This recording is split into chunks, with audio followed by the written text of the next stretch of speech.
আপনাদের বারবার বলার পরেও আপনারা শুনছেন না যে আসলে বেশি বেশি কমেন্ট করলে বর্তমান সময়ে ফেসবুক আইডি সাসপেন্ড করে দিচ্ছে।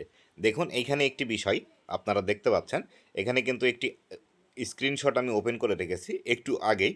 এক ভাই আমাকে আমার হোয়াটসঅ্যাপের মধ্যে দিয়েছে। এই ইনার ফেসবুক আইডিটি কিন্তু সাসপেন্ড করে দিয়েছে অলরেডি, এবং এখান থেকে দেখতে পাচ্ছেন এই সাসপেন্ড করার পরে যদি আপনি মনে করেন যে ফেসবুকের কাছে আপিল করবেন যে আপনার আইডিটি যাতে ফিরিয়ে দেয়, সেই ক্ষেত্রে এখানে আপিলের বাটন দেখতে পাচ্ছেন। এই আপিলের বাটনে ক্লিক করলেই আপনি কিন্তু ফেসবুকের কাছে আপিল করতে পারবেন। যদি আপনার ভায়োলেশন বেশি না হয় তাহলে সেই ক্ষেত্রে এখান থেকে ফেসবুক আপনার আইডিটি ফিরিয়ে দিবে, এবং যদি আপনার ভায়োলেশন বেশি হয় তাহলে সেই ক্ষেত্রে এই আইডিটি ফেসবুক কিন্তু আর ফিরিয়ে দিবে না। দেখুন এই ভাইটি আমাকে কি ভয়েস মেসেজ দিয়েছে এবং কি কারণে হয়েছে সেই বিষয়টি এখান থেকে বিস্তারিত আপনারা বুঝতে পারবেন। এখানে দেখুন ভাইটি কি বলছে।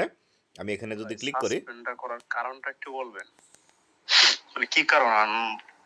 আমার তো আপনার দুইটা ফেসবুক অ্যাকাউন্ট, দুইটা ফেসবুক পেজ, তো দুইটা অ্যাকাউন্ট দিয়ে ফেসবুক পেজ লগ ইন করা, দুইটা দিয়ে ব্যবহার করি।